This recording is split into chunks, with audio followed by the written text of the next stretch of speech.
So thank you for joining us, and our apologies for the technical difficulties. We are going to divide the presentation into two halves. The first section will be mainly about what is next generation science and what's the vision. Why is it exciting? What do we want to do differently that will build on our current science standards that have been in place for more than 10 years. Those standards were very good standards. They continue to be good standards. But we still have evidence that they're not working yet for all students. And so very much at the heart of next generation science is how can we engage more diverse students in getting them interested in science, excited about science, not just as citizens, but that's a very important meaning, but also for potential careers and jobs that will afford them a good lifestyle. So the big news to start out with, if I can advance the slide, is the exciting news that on November 4th, just a short time ago, the Connecticut State Board of Education adopted next generation science standards. We're thinking of this as a next step for Connecticut science education. The adoption really came after a 3-year process of deep engagement with multiple stakeholders from within the science education community and well beyond. We reached out to superintendents, principals, families, local school boards, businesses, professional scientists. So very much a grassroots groundswell of support for next generation science as being a good direction for Connecticut students and for Connecticut as a state as a whole. So that's what I'd like to talk to you about during the first part of the presentation. Is so what's different? What's new? Why is this exciting? And then we can talk more in the second half about how are we going to do this? How are we going to make it happen? Because it's a long-term commitment. It's a challenging lift, but I think with a systemic approach, that it's a worthy vision to work toward. So first, next generation science is a set of learner outcomes that are designed to engage all students in practicing science the way real scientists do, and is very much about applying their knowledge to explain things in the real world. So you'll see there's a recurring theme here of moving science away from memorizing facts that are disconnected or boring or not accessible, and moving toward the realm of learning science as a way of thinking, of building the mind, of being able to figure things out, to reason with evidence, to use logic. And all of those are very important cognitive abilities that transfer well beyond science into our everyday lives and into our careers. So this is a significant shift, and if it doesn't feel different in the classroom, then it just means we're not doing it yet. So let's take a look at why we would be undertaking this, this exciting initiative. First of all, as I said, it is a next step for Connecticut's 11-year-old science standards. Our last set of standards were published in 2004. There's been a lot that's been learned over those 11 years about how students best learn science, a lot of recent research. Many of our teachers were not trained in their pre-service education based on that recent research. So we know that this is going to be new for everyone, for beginning teachers, for experienced teachers, for school administrators. And so it's really important for us to get everybody on board and kind of rowing in the same direction, speaking a common language, and giving lots of support. Why do it? Because we want to captivate more diverse students. We want to close gaps, not just in achievement on state and national and international tests, but gaps in opportunities to learn science in a rich and engaging way, gaps between minority students and non-minorities, gaps between girls and boys, gaps between special needs learners and non-special needs learners. So we have a great disparity in who succeeds now in science education, and we want to open that pathway up to more of our students. That's an important goal. Another good reason to shift is in light of the move toward Connecticut core standards and the College Board, which has redesigned AP science tests to be more focused on cognitively figuring things out, using evidence to support reasoning, and less focused on memorizing a lot of facts or a lot of terminology. So when all of the stars align, it makes sense for our science standards to also be focused more on analytical thinking, critical thinking, reasoning with evidence. And finally, although there's a long list of reasons for updating and moving to the next step for Connecticut science education, but also STEM education nationally and in our states has been on the radar screen for the last 7 or 8 years. People are excited about it. Districts have STEM programs.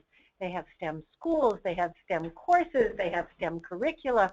We have STEM festivals and STEM conferences. And what we don't have is a clear definition of, so what is STEM? So right now it's kind of anything that counts as either science or math or engineering or technology. It's a little cloudy.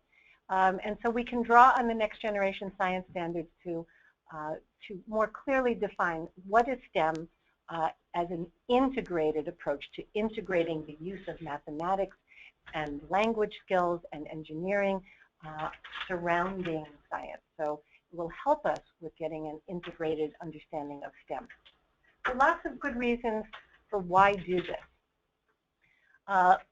Let's talk a little bit about, so how is this different from where we currently are, and what would we be looking for in terms of advances? There's no particular sequence for this, but you can see on the slide that at the heart of this graphic are the practices of doing science, the thinking and reasoning, the gathering of data, the analyzing of data, the communicating and interpreting of explanation.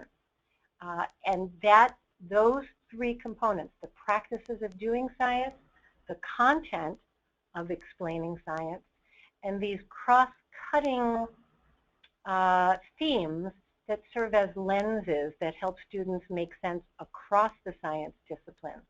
All three of those dimensions need to be integrated all the time in instruction, in curriculum, in assessment.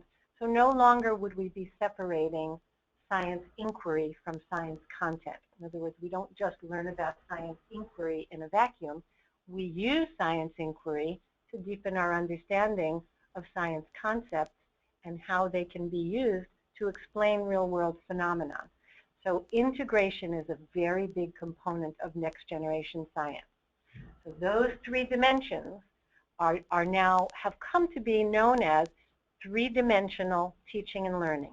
It means all three dimensions are always used simultaneously. So we're going to look for curriculum, a next generation science curriculum that builds knowledge in real-world context. So context is another big advance, something new for us in the classroom, because typically teachers teach the standards. If the standard says students must know the names of producers, consumers, and decomposers in an ecosystem, teachers feel that that's what I'm teaching. I'm teaching them the names of those things. Putting it in a context of a nearby ecosystem, or the school ecosystem, or the Long Island Sound ecosystem, or the Nepog State Forest ecosystem, and the real-world phenomena that we see and wonder about in those ecosystems is another hallmark of next generation science. So not teaching the naked science, but how does that science apply in the real world? More context. So for curriculum design, that will be a real important advance for us, is how do we contextualize our curriculum to meet the needs and interests of our local community, so that we are putting the science in context. More applying science to explain real-world phenomena, more coherent learning progression focused on big ideas. there's sort of a lot packed into that one. But the coherent progression means starting in early childhood, starting in pre-K and K, there are concepts that will gradually build, meaning that each grade band is assuming that there was learning that stuck from the previous years that can be reviewed and built upon, so that by the time students get to middle school and into high school, they're advancing to a deeper level than they've been able to advance before. And if we want the learning to stick so that it can be built upon, for us as educators, that means thinking about different approaches to teaching and learning in the classroom so that it does stick, so that we don't forget things like how to ride a bike or how to drive a car if we don't do them for a long time. So learning needs to become part of the learner. So I know I'm speaking to the choir, so I'm not telling you anything that you haven't thought about. So there's that coherence across the grades. There's also going to be more coherence within learning units. So sometimes learning units are disconnected activities that happen day to day. They don't necessarily have a strong relationship to what went before and what's coming tomorrow. So we're going to be looking for more coherence within the learning unit of how that concept develops over time.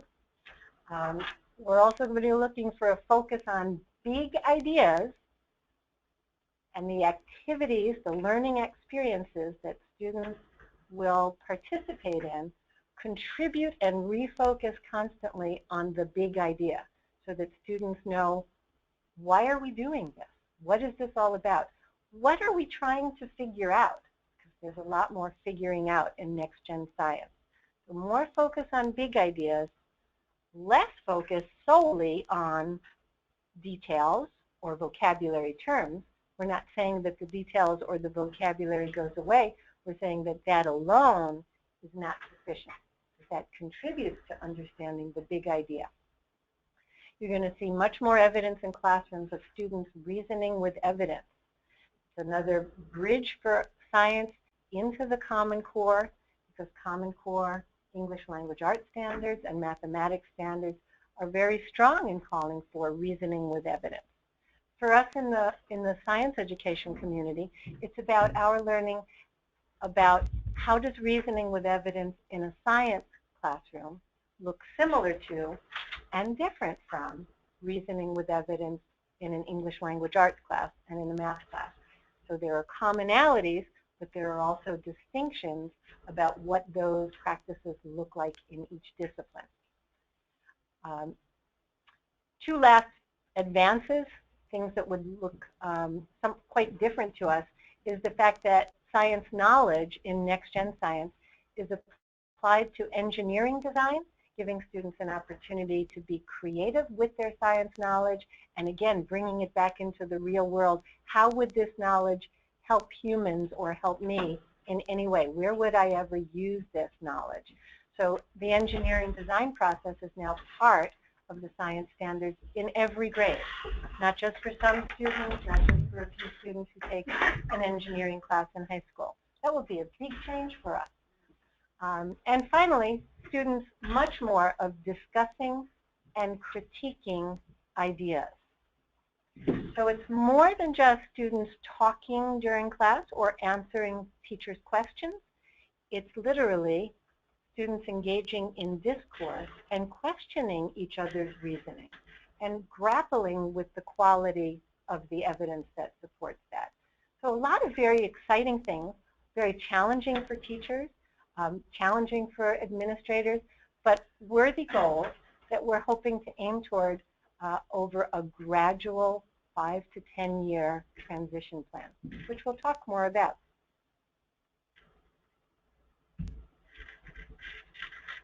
So what to look for in a next generation science classroom? What you see on this slide is 8 science and engineering practices. So if you think back to the logo that had the 3 dimensions, this is the dimension that we call the practices. These are practices of doing science. This is what real scientists engage in the real world. Things like asking questions for science or defining problems for engineering. Developing and using explanatory models. These models are not the same as building dioramas that show the desert. These are explanatory conceptual models that show cause and effect relationships that really explain an idea. There's, of course, planning and carrying out investigations. Students involved in the planning so that they know how to generate evidence. There's analyzing and interpreting data using mathematics and computational thinking.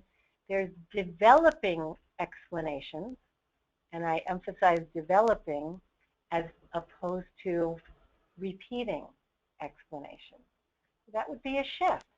What does that mean if students are developing the explanations using various sources and various evidence? And how is that different than repeating an explanation that they either read in a book or were told about? Much more cognitive figuring out. There's using data and evidence to support conclusions. There's obtaining and evaluating and communicating information. All of that together is what the act of doing science is all about. It's that way in the real world, and our classrooms need to reflect that more than they do presently.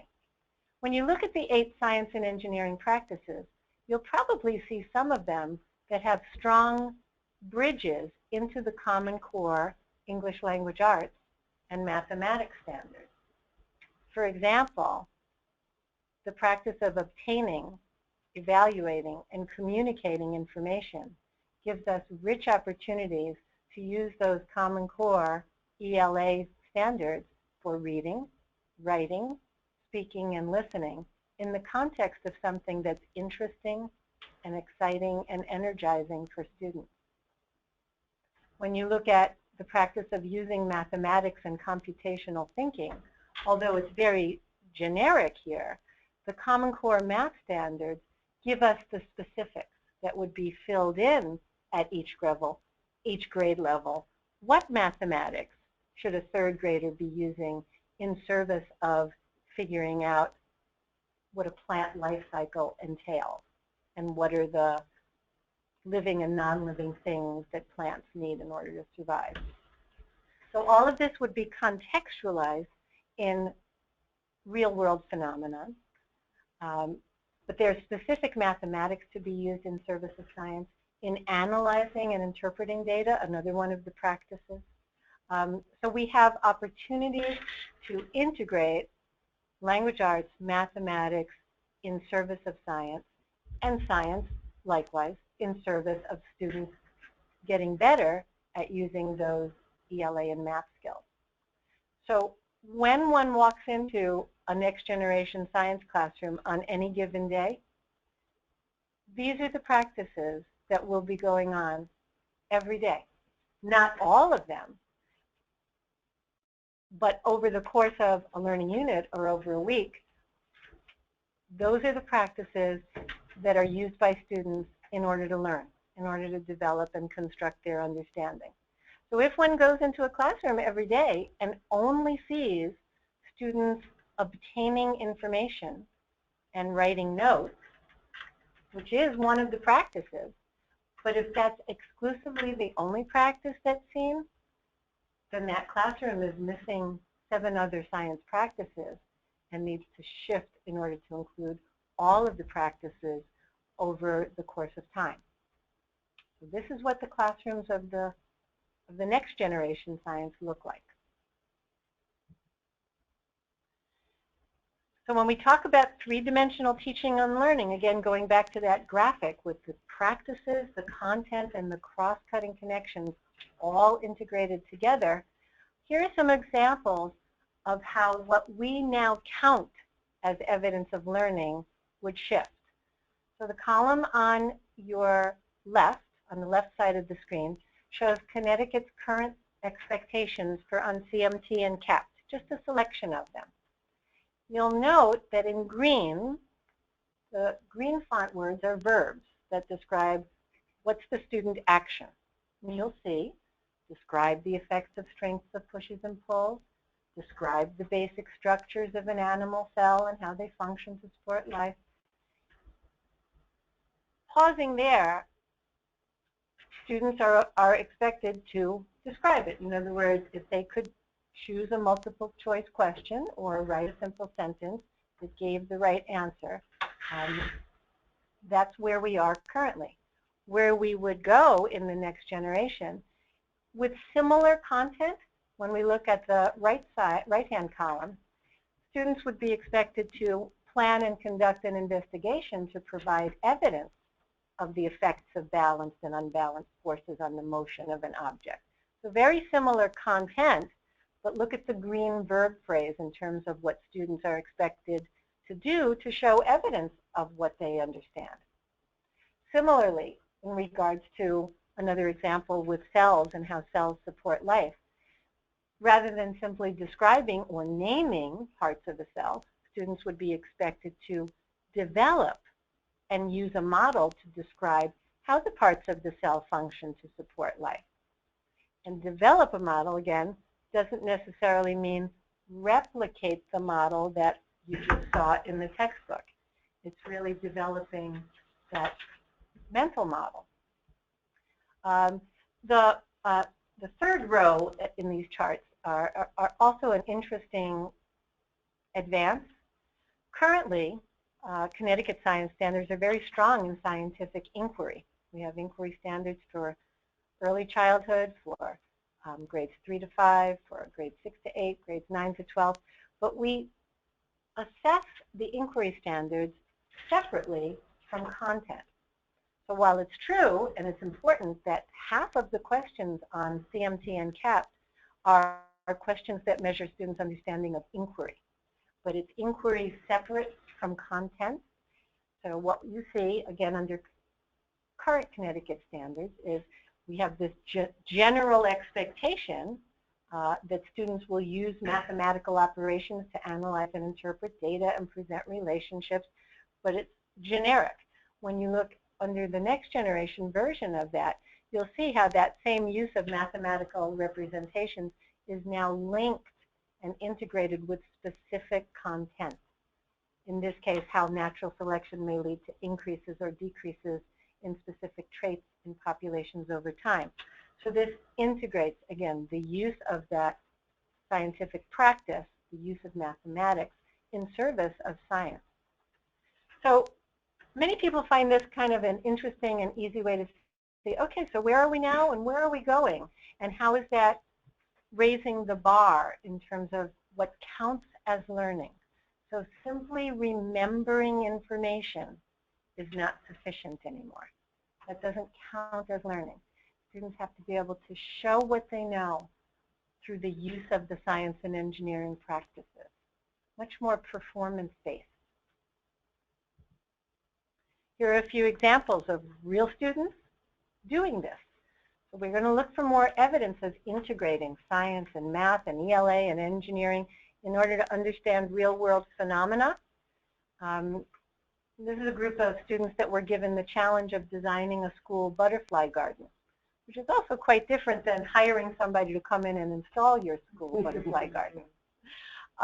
What a rich opportunity for students to use mathematics, engineering, science, ELA, because these students, over a period of months, first conducted tests for soil nutrients and water retention. They recorded hours of sunlight and average wind speed. They did a lot of scientific measuring. And then when they selected their site, they had to figure out, well, what's the size of our site? So they learned about area and perimeter by physically laying wooden dowel sticks and attaching them with strings every 12 inches. This happened to be a group of 6th graders who already knew the formula for area and perimeter, but they always got it mixed up. They could never quite remember. They had the cheat sheet, which is which, and living the experience of using area and perimeter in the context of designing the garden was truthfully for them the first time that they actually saw a square foot and realized that's what a square foot is. And they knew how many square feet their garden was going to be, and they knew how many linear feet of stones they needed to gather in order to surround the garden with stones. So in terms of presenting information, researching information, selecting samples, I think it's just one example. There are many, many others, but one example of how the science can become an engaging platform for students building their skills in research, writing, speaking, presenting, using mathematics in a very real-world context.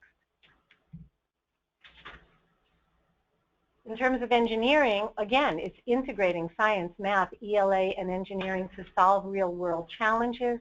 We're going to look for these at all grade levels, not just at the high school grades, of students applying their understanding of the science. In this case, it's the forces that work on structures of bridges.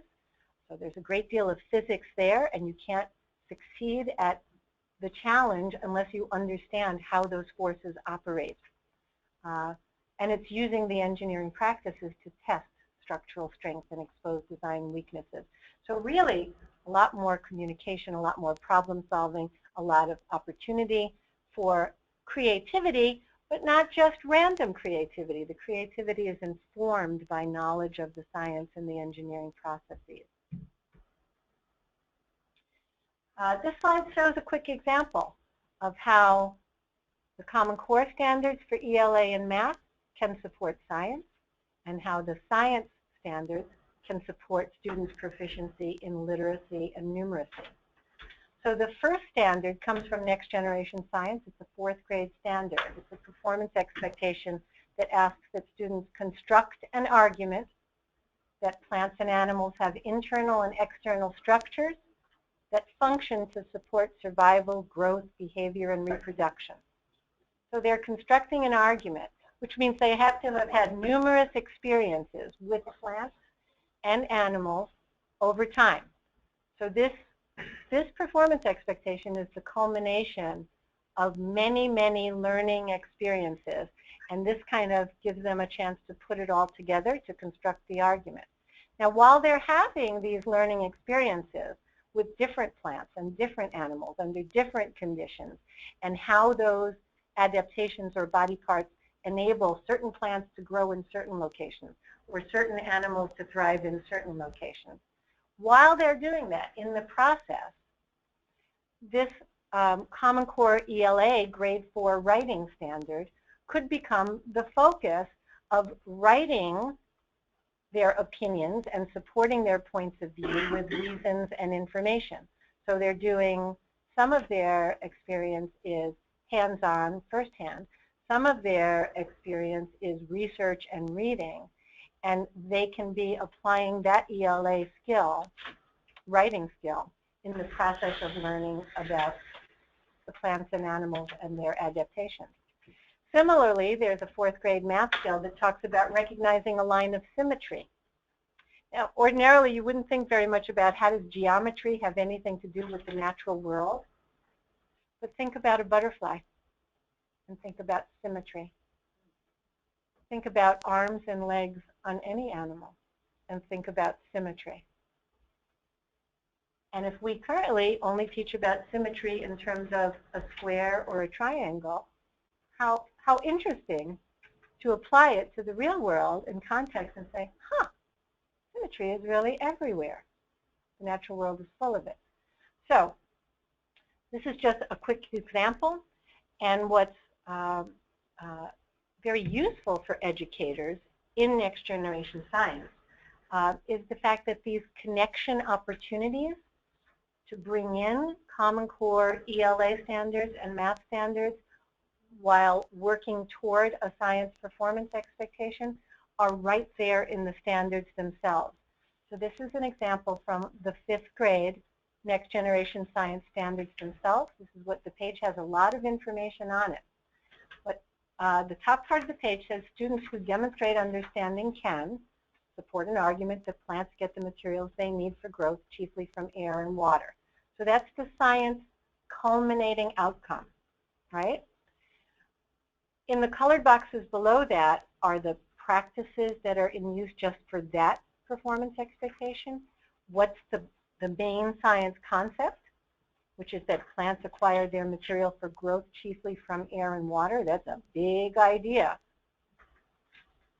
It's not just that plants need sunlight to grow or that plants need water to grow, but it's that they acquire their material for growth from air and from water. And the cross-cutting concept about matter being transported into and out of a system.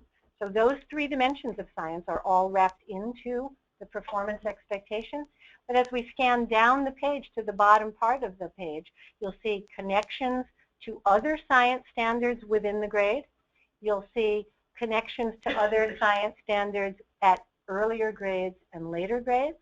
And then in the last row, you're going to see Common Core State Standards connections to ELA reading for information, writing, math practices, and finally, a math content standard related to converting different size standard measurement units.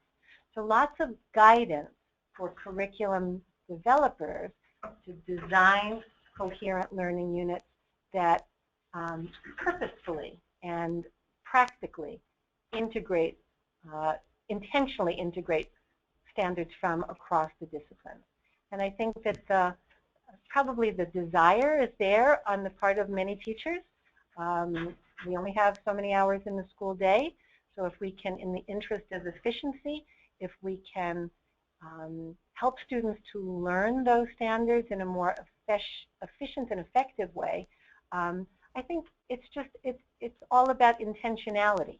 If I know these are the standards that I'm focusing on in this particular 5-day learning sequence, then we really can probably do a better job at intentionally weaving them into our instruction and to reinforcing them by having kids using those skills.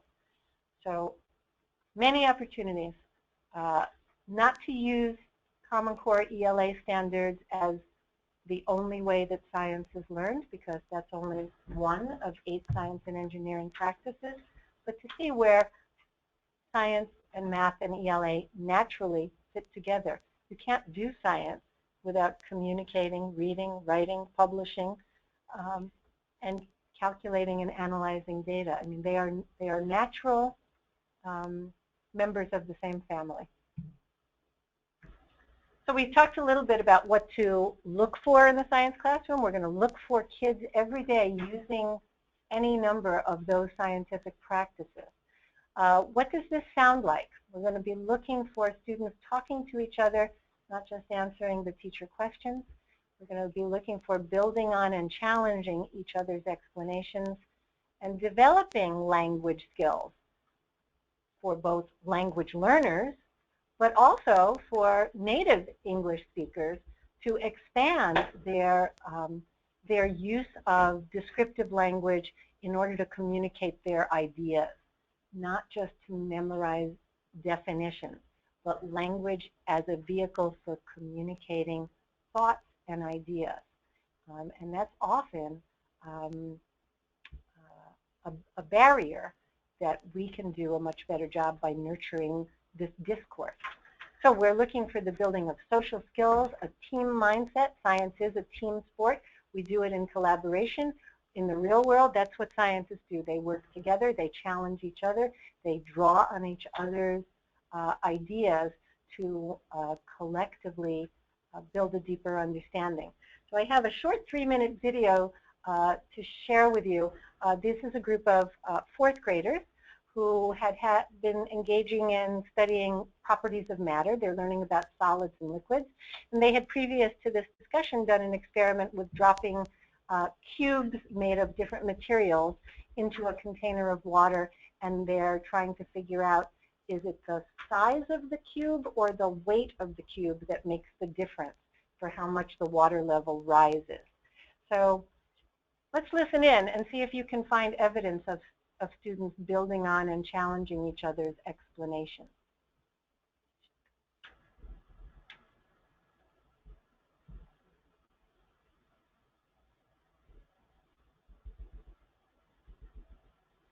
I think about just that first part of my investigation, and I think about this question I need to answer. What do you think caused water level to rise in this case? With that aluminum and that copper cube right there.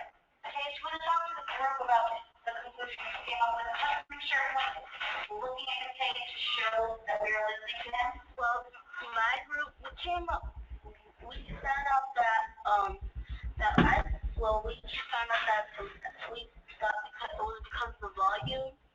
Because we found that the volume and the water level were the same, but the weight was different.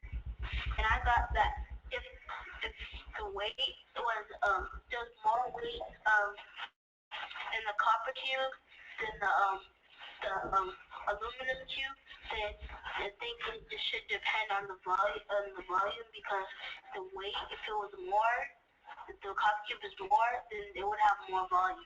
If it really depended on the weight. Does anyone respond to that? They want to imitate recognition and kind of respond with their own ideas and add another idea to it. So go ahead. What do you think about what you said? I agree with what you said because, for example, like if you had a big like if you get a big cup of water and you put an eraser in there, like the eraser over there. If you put something like that in a big cup of water, the water will rise a lot. And if you put it in a copper tube, it's not gonna rise that much, even though that copper tube will weigh more than an eraser. Can someone explain or repeat for us what Flavor thought would happen if I put an object this big in water? Jamal, what did you think would happen if I put an object this big into a cup of water? So if you had a big bottle of water, put the eraser in it, then it would probably rise a lot. Then why? What would make that water level rise a lot? What is it about this object that would make the water level rise a lot more than the copper cube or the aluminum cube? Because that has a different drawing than the copper cube. Are we share some of your thoughts? Well, I kind of disagree because John's going to tell why you disagree with him. I disagree with you because they took some of the water. Do you want to add something? I have a pretty quick. What if the object has buoyancy, it's control? I think that's a good question to hold for the fireplace. And it would be a different story because if it had buoyancy, then it wouldn't really be taking up much space. But I wouldn't know. So some things that have buoyancy, it wouldn't do something like I was talking about.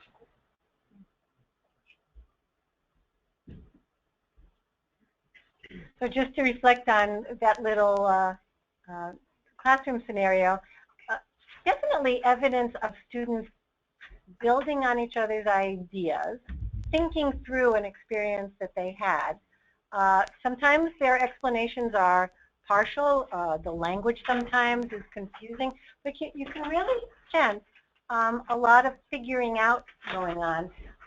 In contrast to a more traditional classroom where students are repeating factual information that they either heard about or read about. So this is just a short example of a direction of heading more toward discussing and critiquing ideas and the evidence for those ideas. So this is a good time to pause and check for some of the questions that you may have put into the chat box.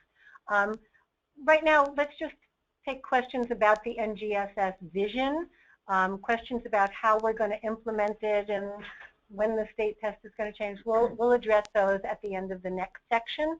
But if you have questions or comments that you'd like to share, we're going to look in the chat room and give you a chance to interact a little bit.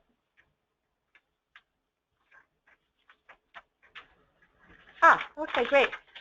We have a question about explaining what the cross-cutting concepts are, the third of the 3 dimensions.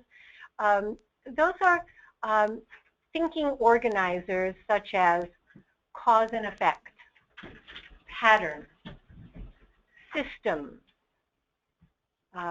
scale.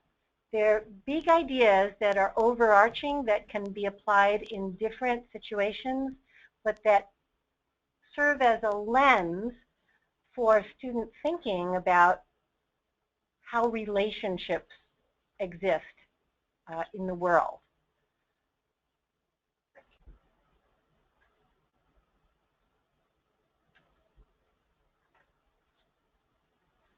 The cross-cutting concepts also serve as great tools for designing outcomes or assignments for the students, so that if we're focusing, for example, on how patterns can be used to predict outcomes that we don't have firm data for. So if we keep revisiting the patterns of changes in the sunrise from day to day over the course of the year. So when you give students that data, or you have them collect that data, they're going to start to see that there's a pattern, that each day the sun rises at this time of year a little bit later, and each day the sun rises 1 minute, sets 1 minute earlier. So even young students can start to make sense of that data and then apply that to Earth, Moon, Sun relationships. So pattern systems, there are, I think, 7 cross-cutting concepts that we can learn more about in our professional development that we have just recently launched. So we'll talk a little bit more about that. Any other questions? We have a question here about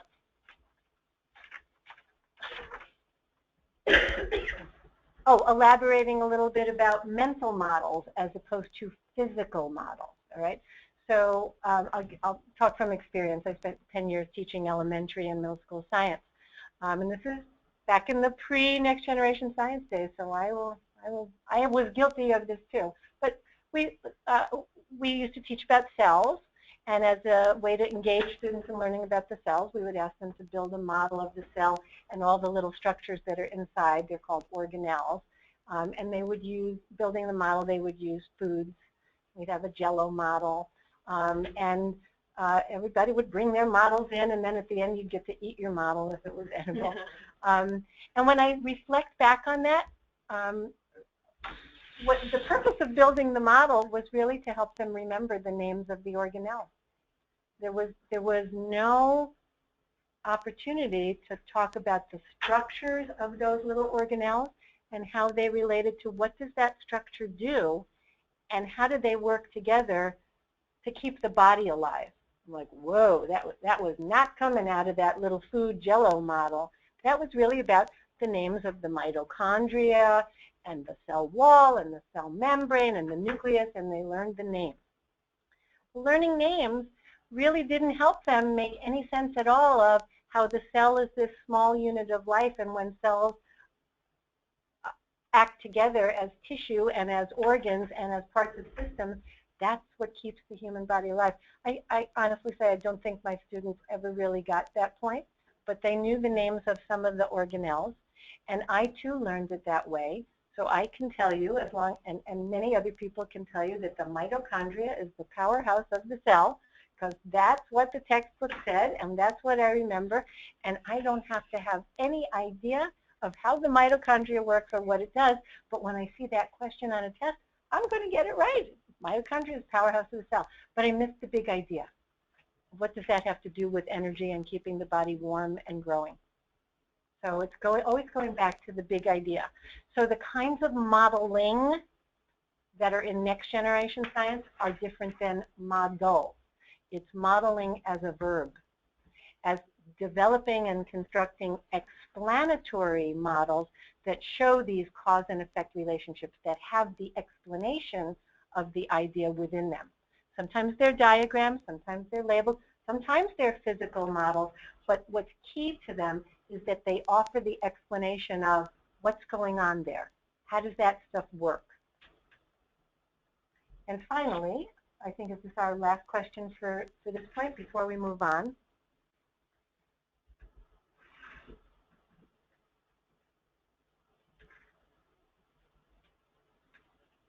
So this is a question, and maybe there were several about it, that's really about time. And time is always one of our constraints. It is now with our current standards. It will continue to be so in the future. So the question is, if students are going to take more time to go deeper into their learning and using the practices, of course, yes, there's no denying that that takes more time, and that we we will need to move away from rushing through a concept every day in order to get through the textbook.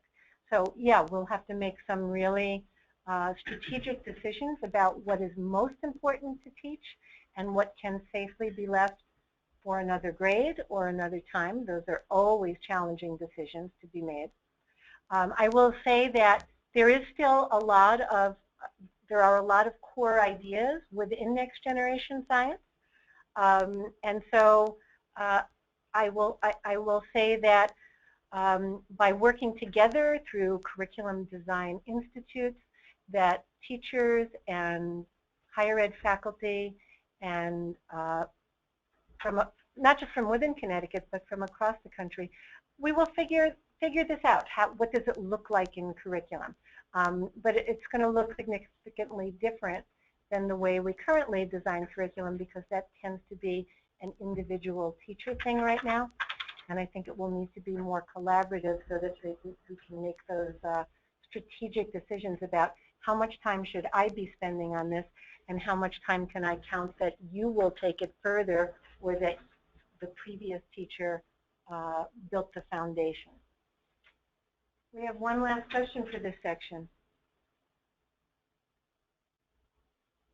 Is this any paring down? Oh, pruning. So I think it's a question of, is there less content in the Next Generation Science Standards than there are in our current state standards? I have to give that some thought. We did a content crosswalk study in 2013. We had committees of teachers work on this. We found that there's a great deal of overlap in the content, probably about 75% similarities. A great deal of similarity, especially at the middle school. There's a little bit more physical science content introduced at the elementary grades than we currently have. And at the high school, these Next Generation Science Standards are written for 3 years of high school science, and our current state science standards are written for 2 years of high school science standards. So naturally, the crosswalk that we did showed, well, there's more chemistry, there's more earth science, there's more physics in the high school standards than we have currently, and that has a lot to do with the 3 years versus 2 years. The good news about that is that we have a state statute that is intended to go into effect for incoming freshmen of 2017, that the state requirement would be for 3 years of high school science. So that's been sitting in statute since 2010, actually, and been delayed a couple of times. But at least it appears that the state heading toward 3 years of a high school science requirement and the Next Generation Standards being written for 3 years is actually a good thing. There's nice synergy there. Is there less content? It's hard to say. It's hard to say. I think we'll still need to make some of those strategic decisions when we're designing the curriculum about where to spend more time and where to spend less time. All right. Thank you to my facilitators. So let's go into the next part of the presentation that talks about time, our continual challenge, and support for systemic change. So time comes up not just in time for teaching it, but also in time for teachers to experience professional development. It's a significant constraint. When? If the professional development is available and if it's of high quality, and we know that it's going to take teachers time to acquire new instructional approaches that are new for everybody. This is new for everybody. We are all scratching our heads and figuring out and looking for examples of what does this look like in the classroom. So again, it will take time for us all to figure it out. But making time for professional development for science, which is very scarce right now, will be a very smart decision for school leaders for the next several years. This is not the kind of approach to teaching that can be learned through looking at 10 slides in a 1 hour or 2 hour session. It's really going to involve taking short courses and institutes and workshops in an ongoing way so that teachers really have a fair opportunity to begin to understand and sort of breathe in the essence of next generation science. So in order to achieve this vision, the vision is very lofty, it's worthy, but it's not going to happen just by us wishing it so, or by us saying, here are these standards, you go and figure them out. So the state is really trying to take a thoughtful and step-by-step approach to systemic change, not just burdening teachers with figuring it all out, but trying to address all parts of the science education system: pre-service, in-service, professional development, curriculum design, instructional materials, teaching resources, support from the community. All the stakeholders, all the parts of the system need to operate together. So this is a graphic that just shows sort of a step-by-step sequence of how this implementation could make sense. That first and foremost, before you can make any changes to your curriculum or your existing instructional materials, you need to understand the essence of next generation science. If you don't understand three-dimensional teaching and learning, you will just make topical changes. Oh, I see here I have to do a unit on waves. But if you teach a unit on waves and you teach it in the traditional manner, then we're not getting closer to achieving the vision of kids doing more analytical thinking and reasoning and communicating about evidence. You're missing out on the context, the real-world application, the engineering. So first step in any district plan needs to be first invest in the educators, in the classroom practitioners who are going to bring this to life in their classroom. And they have to have fair and ongoing opportunities to learn this. It's new for everybody. So ongoing professional learning that's robust, available statewide to all educators for years to come. That's the mantra. That's a very different approach than anything the state of Connecticut has done before, but that's what we've been working toward operationalizing. Once educators have a basic understanding of what three-dimensional teaching and learning looks like, what does this modeling look like, what does this engineering design look like, and how is it different from what I currently do? Once they begin to try out new ways of approaching this in the classroom with kids, they get excited because they see what their kids can do, what all kids can do in terms of thinking and communicating and reasoning that they didn't think was possible. So even that little bit of early excitement, seeing kids do this, is fuel for more learning.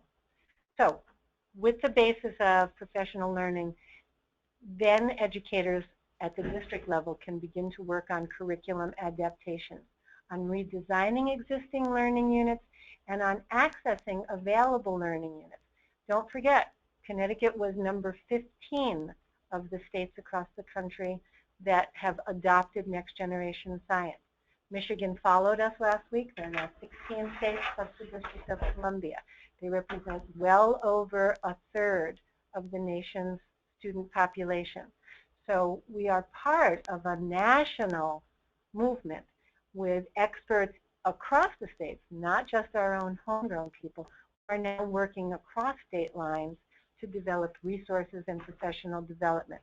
Connecticut has had the privilege of working very closely for the past 2 years with authors of the standards, with the leading thinkers that drove the standard movement, working with them on developing professional development and working with other states. We have partnered with Vermont, with Michigan, with Illinois, and with Washington State on developing professional learning systems.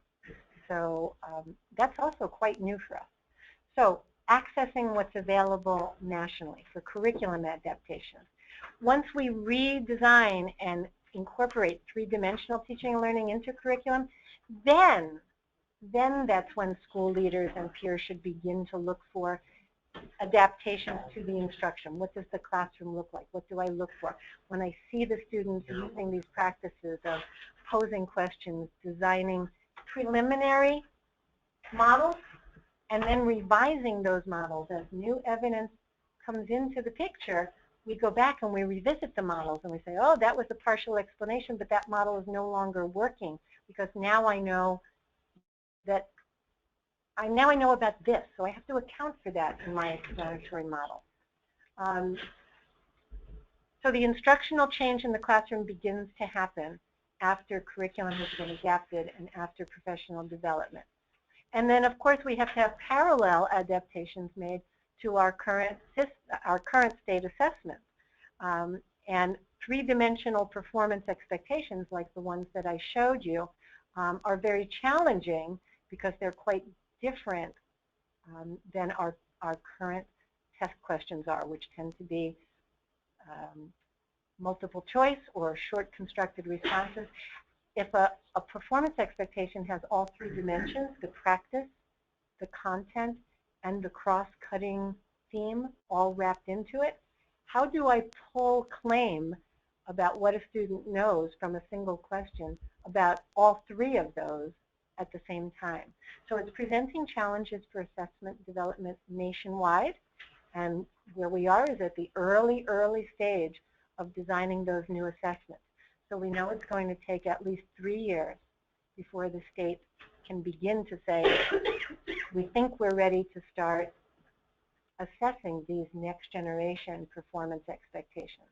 There's still a lot of head scratching to do and field testing and figuring out what it looks like. So that's a general overview of PV first, then curriculum and instructional adaptations, and then assessment.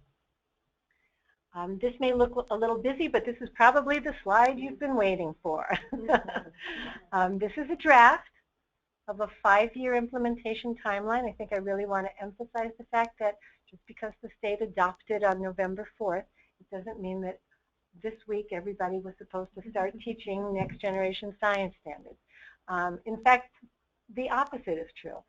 First, we're beginning to enter this phase of professional development. Let's start investing for the rest of this year, for the summer, all of next year. Let's focus on helping teachers understand what is this and how do I do it in my classroom. So you'll see 2014-15 school year was basically about building awareness. And we started to design our professional development system. And we started working with pre-service faculty from 8 of our teacher prep institutions. So all of the people that teach science methods courses in 8 of the, I think there are 13 institutions that certify teachers, have been working with us on a project that brings them in contact with the authors of the standards and with K-12 teachers to learn together side by side. And one of the many outcomes from that is, first of all, they began to change the syllabus and what they teach in their methods course. They've already started to make those accommodations. They want to continue to work together across all 8 teacher preparation institutions because prior to this, they didn't have a vehicle for talking with each other. So we didn't have a lot of consistency from one college to another about what a beginning science teacher or any beginning teacher was taught about how to teach science. So we're very excited about that project. So we began to develop the system of professional learning. You'll see in the 2015-16 school year, we're shifting now into capacity building. So this is about getting ready to launch this system of professional development. And the state has recruited and trained a cadre or cohort of expert PD facilitators. So this is state-led professional development so that districts are no longer on their own for figuring out how am I going to do science PD one day a year, who should I bring in, who should I tap in my district. There's a place to go now to register teachers to participate in this ongoing expert facilitated. So we now have a cadre of 20 facilitators who have been trained to lead the learning in one of our new courses. So many of you know that we launched this new system of professional learning just a couple of weeks ago. I'll tell you more about it in a couple of the next slides because it's an exciting time to get involved in some of that. If your district is not ready at this time to involve teams of teachers in the professional development, that's understandable. And when you are ready at the district level, the PD will be there. It doesn't just go away because you missed this opportunity this year.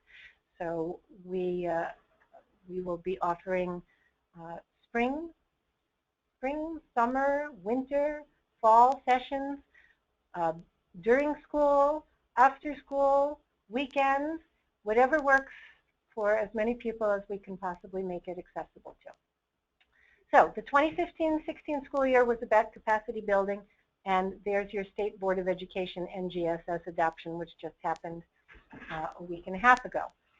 During the next school year, 2016-17, based on input from 80 district representatives that serve on the state's Next Gen Science District Advisory Council, we surveyed them a year ago.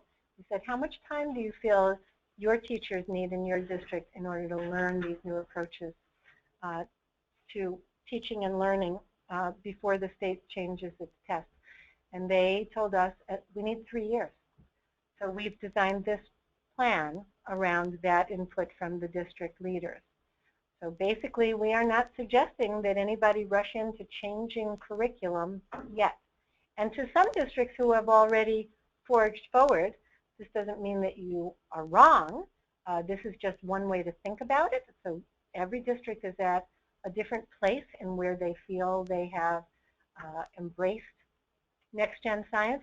But we want everybody to know that there are now some really good opportunities to register teams of teachers who can really further and advance their own understanding of what next-gen science looks like in either a broad way or a more focused way.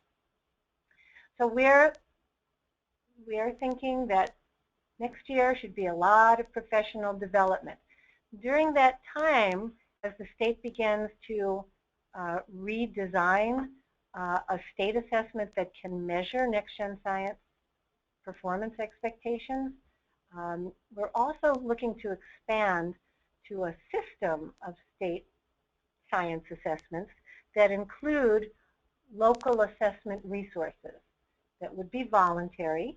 It can be used by districts for monitoring the learning progress each year of students. So it's not another CMT, it's not a CAP, it's administered locally. It might be scored online so that teachers could get more instant and timely feedback and results from that. So this is a new piece of our assessment system that I'll tell you a little bit more on another slide. But we're starting to develop that. 2017-18, that's a year for implementation at certain grade levels. This is one way to approach it. There are other ways, and districts will make that decision about when they want to stop teaching the current standards and begin to teach the next generation standards. Again, there's about a 70% overlap in the content, so the content is not what's shifting. It's how students are learning that is shifting significantly. The significant shift is not in what they learn. It's most in how they learn. So this is one way to think about gradually transitioning at certain grade levels to a next generation science curriculum. With the ongoing professional development, with upgrades to curriculum going on, and hopefully by the 2017-18 school year, the state would have these local assessment resources available that could be used voluntarily, optional for districts, but those could be used for monitoring the district's progress to see how are our students doing at answering next generation science types questions. Are we getting better? Are they getting better at constructing models? Are they getting better at using mathematics to analyze data? So that tool can be very useful for monitoring progress toward next-gen science while the state assessments continue to measure our current science standards. So that could be a good incentive and a good progress monitoring tool. The current thinking, and again, this is subject to change, and I know everybody wants to know when is the state test going to change. There are a lot of variables in the mix. There's federal law, there's state law, there's a sort of a changing public opinion climate about testing in general, especially high school testing. So a lot of things are still not in place, but there's a current proposal to change the state assessment in the 2019-20 school year, and that would have given districts 3 years with a lot of professional development and teaching resources available to help make this transition. So again, this is a draft. It's subject to change. We will continue to work with our district advisory council. Those of you who are in a district and you're not sure if you have a district representative on that council, please just drop me an email because it's open to every district. We'd like to have one representative from every district, and I think we're up to close to 90 districts now. We need larger meeting space. But it's meant to give the district voice. That's your opportunity. So I mentioned moving from a single state-administered summative assessment, which is what we all know and are familiar with now. That's the CMT and CAS-CIAC assessments. Those will continue to be given. What's important is not what they're called.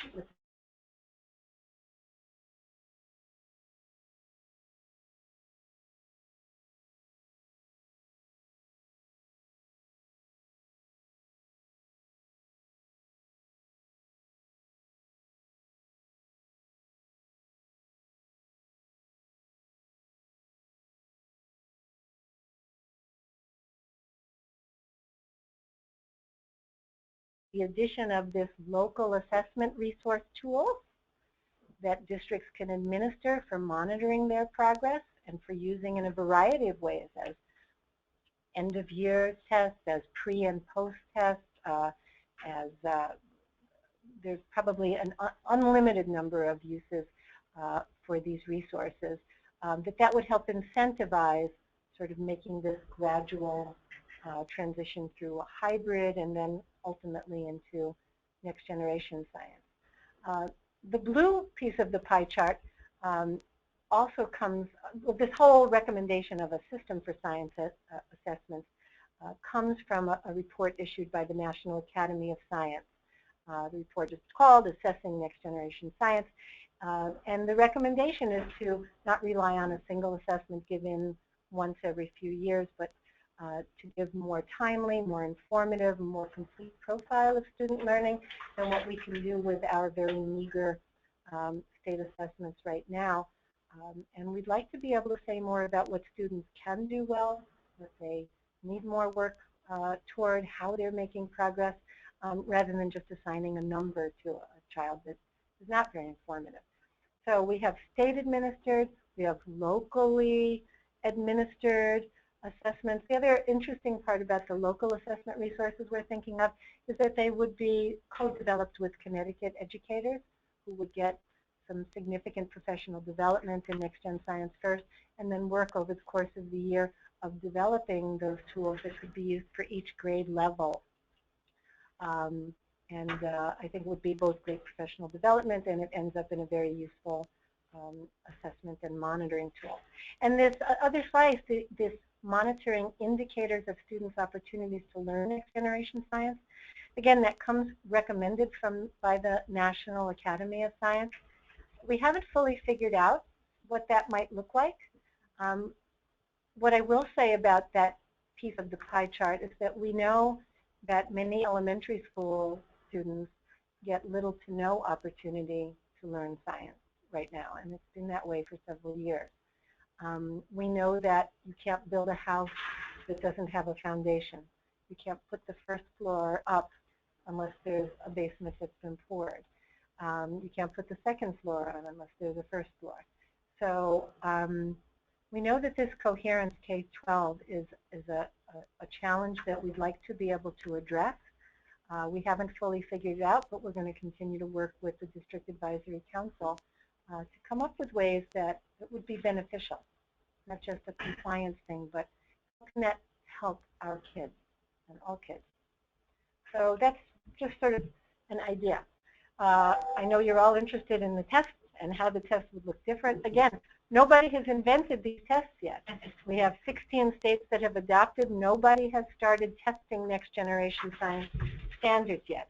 Most of those 16 states are waiting 3 to 4 years before they change their state assessments to measure next generation science. So we are right in the pack, and we are working with those other 16 states to figure it out together, collaboratively.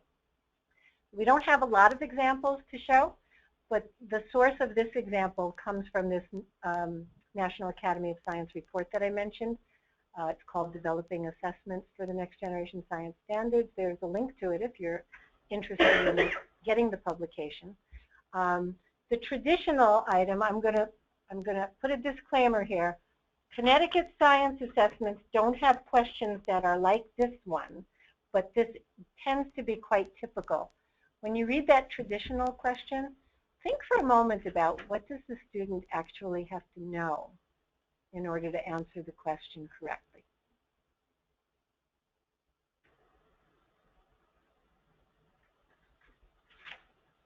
So you might have concluded that the student really has to know the definition of those 3 words, just a definition.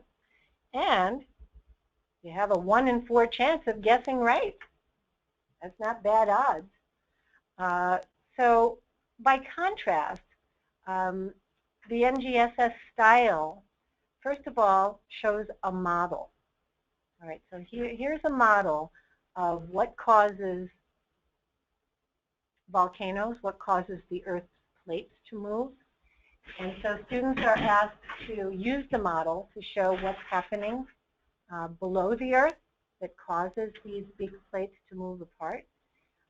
Remember, we talked about models show cause and effect relationships. Every time you see the word causes, well, what causes that? How does that all work? So it's not about naming names, not about, a traditional question might ask for, what's the name of this layer of the Earth's crust and what's the name of this layer? And really, why is that important? I'm not sure. But to understand how our planet is a dynamic system, kind of interesting. What's happening inside the Earth that helps to explain why the 2 parts. So much more explanation.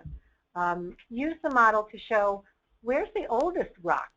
So now we're getting into the age of the Earth and how the planet is dynamic and how do we know the age of the Earth based on rock layers, and explain your answer. So far more than just there being more words on the page, one might say, oh, well, I see that the difference between these 2 is that there are more words and there's more stuff that the students have to do in NGSS style. When you really look at the words, I would say the difficulty of the words on the traditional question is much more intimidating. They're big words that if I've never heard of them, I don't have a clue. There aren't any big words or difficult words, but there certainly are more ideas and explanations in the NGSS style question.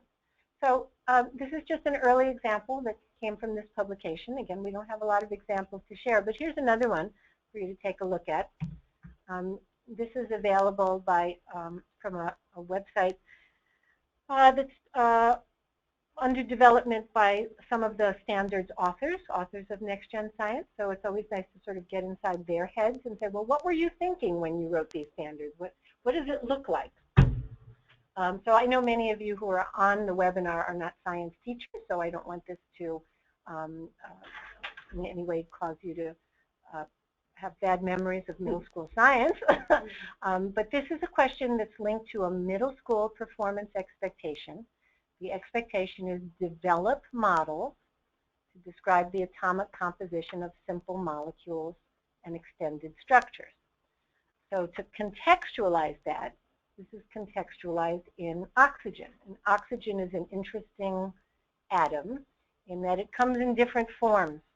And H2O has oxygen in it. But oxygen tends to come in 2s, but sometimes some forms of oxygen come in 3s. And when it comes in 3s, it has different properties, and it's called ozone. And a lot of us have heard of the ozone layer, so we know ozone's out there someplace. So here are 3 models that sort of show these 2 different forms of oxygen. When you look at question 1, it's based on what you know about substances or properties of substances. Which model above best shows that oxygen gas and ozone gas are different substances, and explain why you chose this model.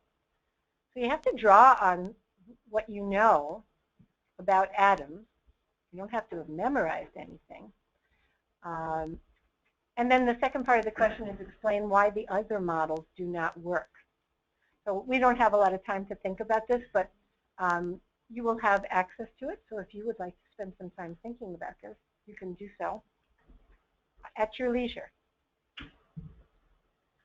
So we've talking about, oh my goodness, well this is going to look very different in the classroom. Next generation science classroom is going to look very different from traditional classrooms. If the classroom does not look different, if what counts as learning does not look different, then we're not quite there yet. We're not doing next generation science. So these were designed to perturb the system. And if the system is not perturbed, then we need to work a little harder. So we feel that we'd like all educators, both formal and informal science educators, administrators, all stakeholders, to have access to a system of professional learning. So in order to develop that system, first we have our state-trained professional learning facilitators so that we can assure a certain quality of learning facilitation that we can stand behind. So we know there's consistency statewide, and it doesn't depend on which external or internal PD provider your district chooses. So we want to try and pull together as a state more and have hopefully more statewide impact. So these are currently some offerings that we have in the system. They're sort of designed in a sequence, almost like signing up for college courses that have, prerequisites, but they're not rigid in that. But we have an introduction to the framework and to next generation science. It's an online modular short course. It's housed in a Moodle website. We launched that on November 2nd. There were emails that went out with PD flyers, and you all have a copy of the PD flyer. That's meant to be, it's called NGSCT. It was developed by and with and for Connecticut educators with a Math Science Partnership grant from the state. It's meant to be district-led professional learning communities. It's not meant for Liz Buttner to sign up on her own and go through it in her PJs at night. It's really meant to be almost a full year's worth of professional learning that can be district-led, where teachers can come together and have discussions and reflect and respond to the prompts. So not meant for individuals to sign up for, although in some districts, a science teacher may be a lone science teacher. And in that case, there's opportunities to participate in a virtual TLC. There's no cost for these. I'll tell you a little bit more about them. So this is, I won't go into detail on these, but we have the introductory course. Then there's a next generation science pedagogy, also an online modular, more like a seminar. This one is expert-led rather than district-led. So expert-led regional study groups. I'll tell you more about that. That one is launching next week. Study groups are starting in January. There's Next Gen Science Inquiry Pedagogy. That's upgrades to the Connecticut Science Center's Inquiry Institutes that have been our state's leading science PD for, gosh, almost 10 years. We plan to have, in the future, Curriculum Design Institute. So that's why instead of rushing into doing your own curriculum redesign, you might want to hold off until at least spring 2016, because we will bring together teams of teachers from multiple districts to work on a process and a set of tools for Next Gen Science curriculum design, and we will post learning units that they developed onto a digital library so that everyone can have access to them and use them. So if you can be patient a little longer and not jump into it, that's nice to know that it's coming uh, in the near future. We'll also have sample learning units and workshops that go along those also sometime later in the spring. And we will continue to add courses and workshops and institutes to our system. The State Department of Education has partnered with the Connecticut Science Center as our professional development coordinator. They have infrastructure that the State Department of Ed does not have for registration, for sites, for locations, for materials handling, and they have a great history in our state of coordinating the PD, and we work in partnership with them. They're not the developers of the PD, but they are the coordinators, so they are critical partners in this effort.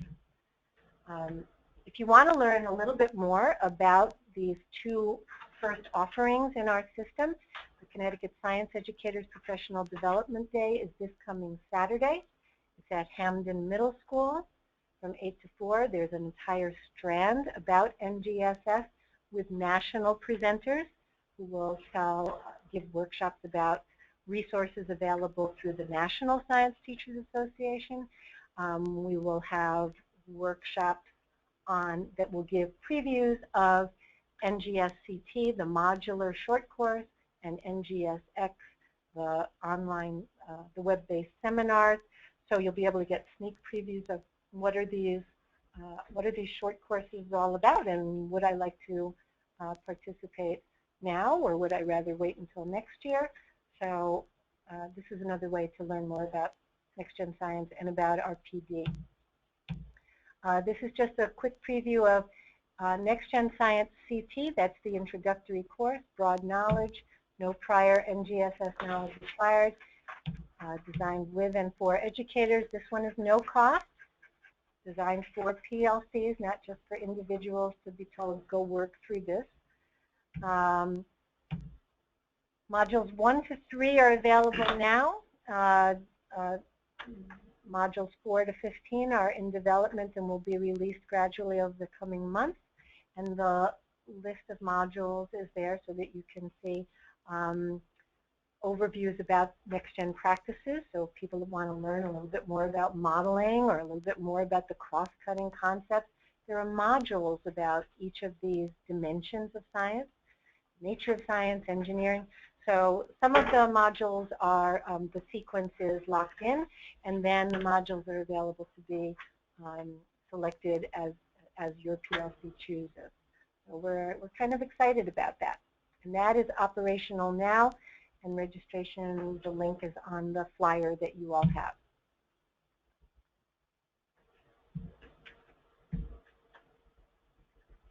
The other Next Gen Science exemplar system, for short, it's called NGSX. NGSX is the exemplar system. This is an opportunity to learn about Next Gen Science directly from the authors of the standards. So Brian Reiser, Sarah Michaels, people who authored the framework and the research that supports Next Gen Science, can be right here in Connecticut in your district, and teams of teachers can be learning directly from them. NGSX has a particular focus on modeling, argument with evidence, and scientific explanation of real-world phenomenon. Registration will open later this week. I will send out an email to everybody on my science mailing list so that you know that there will be a schedule of locations and dates. We have 15 options just for starters out of the gate for winter, spring, and summer sessions in all parts of the state. And to get a sense of what the NGSX learning experience looks like, you have a link there to a 2-minute video that just gives you a sense of what is that all about and how exciting would that be to be part of a learning community. Finally, we've also been working on supports for teachers, teaching resources. So we have sample learning units that have been in development with our affiliations with national next-gen leaders. We have sample performance tasks that the state has been working on upgrades to our current performance tasks. There are live links on this slide to sample performance tasks that are posted on the Next Gen Science website.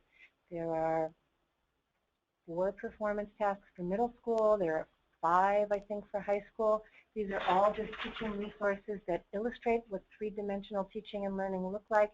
They're free, they're no cost, they're there for teachers to experiment with. This is a great time for trying new things out. And there are also many teaching resources on the NSTA NGSS hub. This is a live link that will take you to the hub. There are articles, there are curriculum design templates, there are books, there are archived webinars, more than I can possibly tell you about. And those classroom assessment resources, those are the parts, the new local assessment resources that we've been talking about that would be coming in 2017. I know that was an awful lot to process, but there's a lot that's been going on. We chose not to wait until the State Board of Education made its decision about whether to adopt. We wanted to be ready when they were ready. And so you can see there's been a lot of work going on for the last 3 years. We're now entering this exciting transition time of capacity building. This is a time for learning. So this is all about learning for teachers, learning for students, and getting both teachers and students more engaged in doing science the way it is in the real world. So with that, I'm going to turn it back over to our audience for questions. And my facilitators have been feverishly taking notes from the chat box. Okay. All right, so we'll read through some of these because it's a lot to digest. So quick review. Question, will students take CAPS through the 2018-19 school year? The answer is most likely yes. And again, the operant word is not whether it's called CAPS or it's called something else. It's that they're being assessed on the current state standards up until that year. Right? And that is likely, but again, we have a lot of moving parts that are still not in place. But that is the plan, yes. State assessments in science will continue. Next question, will there be NGSS textbooks to reflect these activities and cross-cutting concepts and curricula?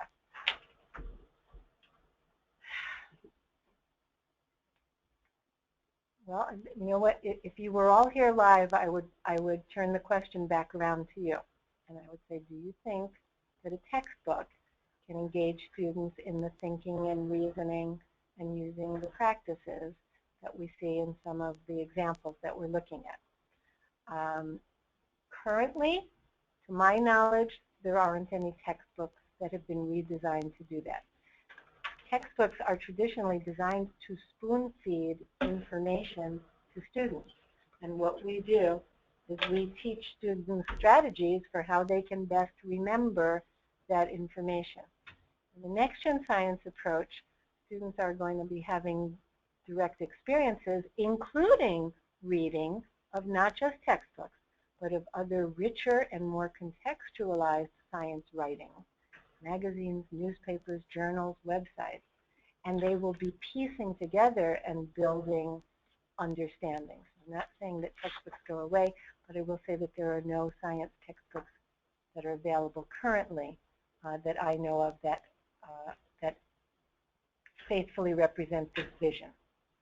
So it might be good to save one's money and not rush out and buy those textbooks that might claim to represent the vision, but to first spend some time learning about the vision so that you as an educator and a decision maker can make an informed decision about whether you think it's faithfully aligned or not.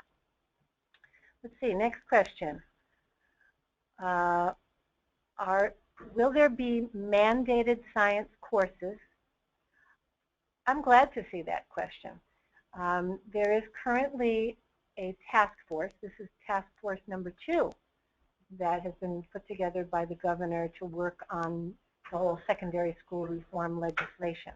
When I worked with the first task force, I was able to have discussions with them.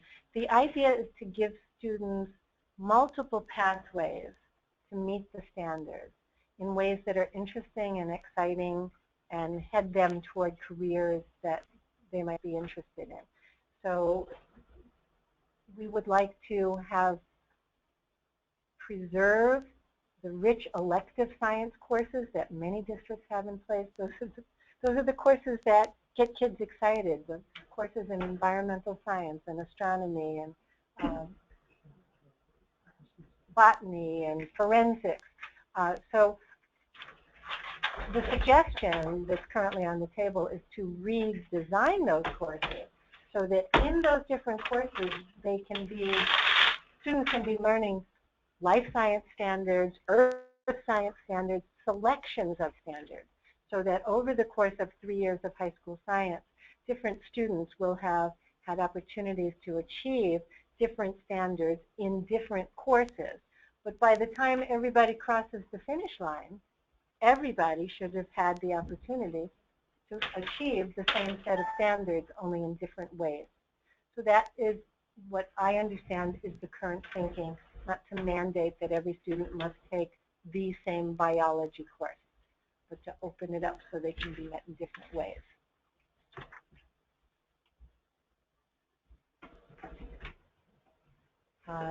Will curriculum redesign recommend specific courses for each middle school grade, or will various sciences be spiraled into all grades? Okay, this is a very common question.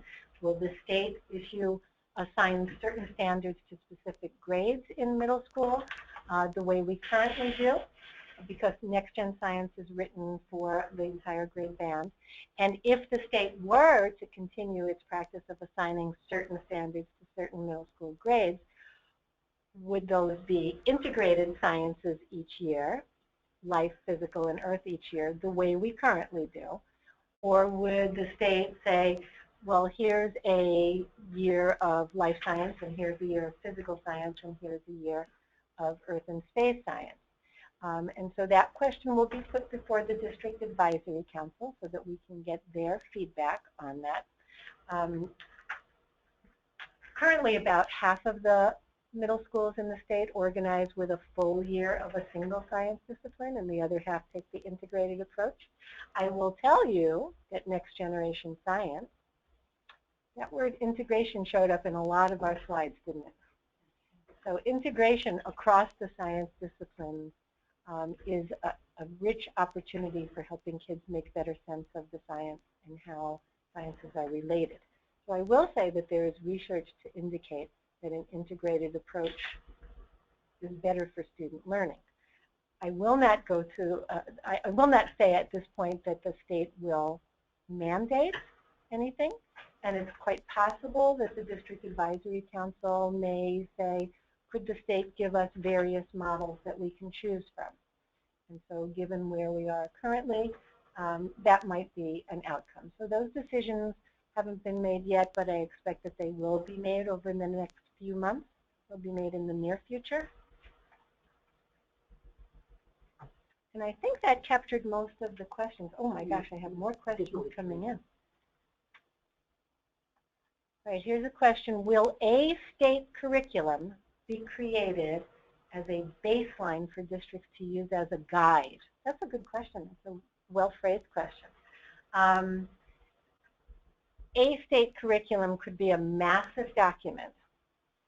What the state will be providing is sample learning units, like the components of curriculum, learning sequences, so that districts can flexibly, almost in a modular way, select from those, modify them, and put them together in a way that has coherence and makes sense. So the state, what's important is local context and community. The state, there is no single way to contextualize these standards so that they're accessible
learning, and we start to look for kids using the practices, having that kind of analytical discourse, I would be amazed if kids didn't learn science better. Now, some CMT scores have nothing to do with how well the kids learned it, and have every bit to do with, did they even have a chance to learn it? Were they even taught those standards? So there's a lot of variables that go into the CAP scores. But I would think that if we can shift to three-dimensional teaching and learning, even without changing our content for the next year or so, wouldn't it be interesting if CMT and CAP scores went up? And if all children had an opportunity to learn science in this way? Wouldn't it be interesting if our CAP and CMT scores went up? Let's make that happen. I think on that note, it's a good time for us to wrap up. Quick reminder, if you would like to contact me about having a representative on the NGSS District Advisory Council, you have my email there. If you have questions about the state science assessments, Jeff Gregg is your contact. Questions about the state science performance tasks. We have our current curriculum embedded performance tasks are still operational. The teacher manuals that go with them and the feedback rubrics that go with them are still operational. They are still good science teaching. And in the next few weeks, we hope to release some upgraded NGSS-ified versions of the curriculum embedded performance tasks. So questions about those can be directed to Ron Michael. And with that, should I turn it back over to Well, thank you, Mr. Bidwell? Liz, for a very informative and spirited presentation on what teaching and learning science is going to look like in the next generation. Thank you very much. My pleasure.